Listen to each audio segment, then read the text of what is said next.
नमस्ते बच्चों। अब यहाँ पर है कि भक्तिन और महादेवी, यहाँ पर लेखिका महादेवी वर्मा की आपस में यहाँ पर बात हो रही है। यहाँ पर लेखिका जो कहना चाह रही है कि भक्तिन घुटी हुई चांद को मोटी मेली धोती से ढाके और मानो सब प्रकार के आर्ट सुनने के लिए कपड़े से बाहर निकाले हुए भक्तिन जब मेरे यहाँ सेवक धर्म में दीक्षित हुई, तब उसके जीवन के चौथे और संभवतः अंतिम परिच्छेद का जो अथ हुआ मतलब प्रारंभ, और उसकी इति अभी दूर है। इति मतलब समाप्ति और अथ मतलब होता है प्रारंभ। तो यहाँ पर ये जो कहा गया है कि अब ये जो पहले पैराग्राफ में यहाँ पर कहा गया है कि जो भक्तिन जो है, भक्तिन का यहाँ पर महादेवी वर्मा का है ये लेसन है। और भक्तिन यहाँ पर की भक्तिन गुटी हुई चांद को दो मोटी मेली धोती से ढाके मतलब अपने चेहरे को वो घुटी हुई मतलब दुखी चेहरे को अपने मोटी मेली धोती से, वो मोटी मेली धोती पहनती थी और फिर उससे ढांक करके मानो सब प्रकार के आर्ट सुनने के लिए कान कपड़े से बाहर निकाले हुए और कान से थोड़ा सुन सके ऐसे, और मेरे सेवा धर्म के लिए आ चुकी थी। उसका चौथा परिच्छेद है वो अब स्टार्ट हो रहा था, उसका समाप्ति बाकी थी। भक्तिन की वेशभूषा में गृहस्थ और वैरागी का सम्मिश्रण देखकर मैं शंका से प्रश्न किया कि क्या तुम बनाना जानती हो, खाना बनाना? उसने कॉन्फिडेंस के साथ कह दिया कि हाँ जानती हूँ। उसने ऊपर के ओठ को सिकोड़ और नीचे के अधर मतलब होंठ कुछ बढ़ाकर आश्वासन की मुद्रा में कह दिया, ये कौन बड़ी बात है, ये कौन सी बड़ी बात है। रोटी बनाए जाए न तो दाल रांध लेते साग भाजी छौंक सकते और बाकी का रहा। मतलब रोटी बनाना जानती हूँ, दाल बनाना जानती हूँ और साग सब्जी बना लेती हूँ और बाकी क्या रहा।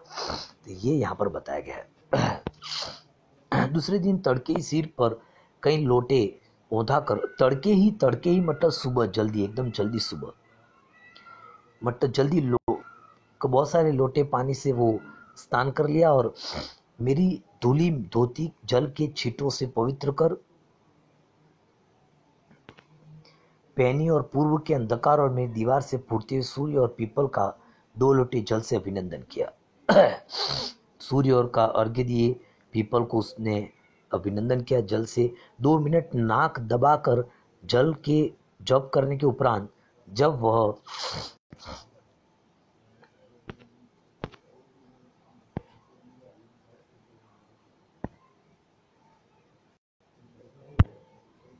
फिर यहाँ पर है कोयले की मोटी रेखा से अपने साम्राज्य की सीमा निश्चित कर चौके से प्रतिष्ठित हुई। मतलब वो रसोई को स्नान करने के बाद वो रसोई को निश्चित कोयले से कोयला होता है जो आग लगाते हैं, जिससे तो ट्रेन में भी काम लगता है। पहले के लोग वो खाना बनाते, तभी भी कुछ लोग बनाते हैं। तो वहाँ पर फिर वो ऐसे चारों तरफ से रेखा साध लेती है और मैंने समझ लिया कि सेवक का साथ टेढ़ी कीरे। सेवक का साथ टेढ़ी कीरे मतलब ये मेरा सेवक ऐसा है, नौकर ऐसा है। नौकर सेवक मतलब यहाँ पर महादेवी वर्मा ने भक्तिन को कभी नौकर जैसा, नौकरानी जैसा व्यवहार नहीं किया। तो ये मेरा सेवक का साथ टेढ़ी कीरे मतलब यहाँ इसके साथ रहना बहुत थोड़ा कठिन है, थोड़ा इसके विचार अलग है। तो वो स्नान करने के बाद उसके दिमाग में जो स्नान करके नहीं आता है वो यहाँ पर इसके अंदर नहीं आएगा। से अपने भोजन के साथ संबंध में नितांत वितराग होने पर भी मैं पाक विद्या के लिए परिवार में प्रख्यात हूँ। पाक विद्या मतलब खाना बनाने की विद्या में, पाकशाला पाक खाना बनाने की विद्या में परिवार में विख्यात हूँ। तो महादेवी वर्मा भी परिवार में खाना बनाना अच्छा जानती है और कोई भी पाक कुशल दूसरे के काम में नुक्ताचीनी बिना किए रह नहीं सकता। नुक्ताचीनी करना मतलब कमियां निकालना। तो जो अच्छा बनाना जानता है और दूसरे बनाते हैं उसमें थोड़ी थोड़ी कहीं ना कहीं कमियां उसको नजर आती रहती है।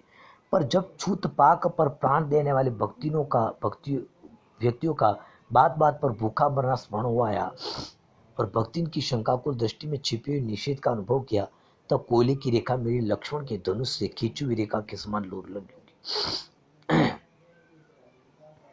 अब उसकी छूत पाक मतलब यहाँ से कोई अंदर नहीं आएगा रसोई में, ये ऐसा कह दिया तब तो फिर मैं कुछ बात ही नहीं कर सकती थी उससे। कि भाई ये कमियां है तेरी, ये कमियां है, ऐसा खाना मत बना। ये बात थी। निरुपाय अपने कमरे में बिछोने में पड़कर नाक के ऊपर खुली हुई पुस्तक स्थापित कर मैं चौके में पीढ़ी पीढ़े पर आसीन अनधिकार भूलने को प्रयास करने लगी। मतलब मेरा जो अधिकार था कि खाना ऐसा ऐसे बनाओ, उस अधिकार को वो भूलने लगी, क्योंकि मैं भी खाना बनाना अच्छा जानती थी, लेकिन यह थोड़ी जिद्दी प्रवृत्ति की थी कि वहाँ पर उसने कोयले की रेखा छान ली ताकि मैं वहाँ पर अंदर नहीं आ सकूं। भोजन के समय जब मैंने अपनी निश्चित सीमा के भीतर निर्दिष्ट स्थान ग्रहण कर लिया, तब भक्ति ने प्रसन्नता से लबालब दृष्टि और आत्मतुष्टि से आप्लावित मुस्कुराहट के साथ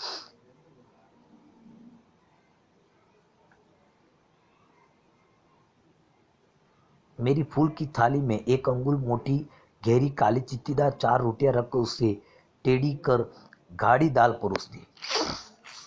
जब भक्ति ने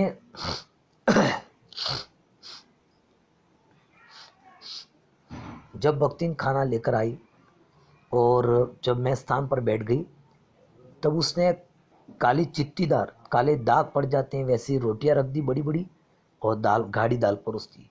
पर जब उसके उत्साह पर तुषारपात करते हुए मैंने रूहान से भाव से कहा, यह क्या बना है, तब हत बुद्धि हो गई।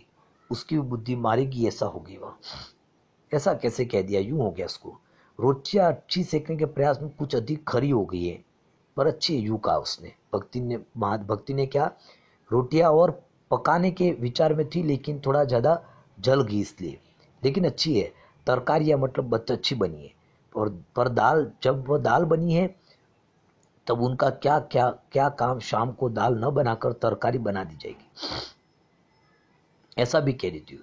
दूध घी मुझे अच्छा नहीं लगता, नहीं तो सब ठीक हो जाता। अब न हो तो अमचूर और दाल मिर्च की चटनी पीस ली जावे, ऐसा वो कह दी थी कि ये नहीं है तो ये बना देंगे, ये नहीं है तो ये बना देंगे। ऐसे उसके उसके ही वो कहने लगती थी। उससे भी काम न चले तो वह गांव से लाई हुई गठरी में से थोड़ा सा गुड़ दे देगी। और शहर के लोग क्या कलाबत्तू खाते हैं, फिर वह कुछ अनाड़ीन या फुअड़ नहीं।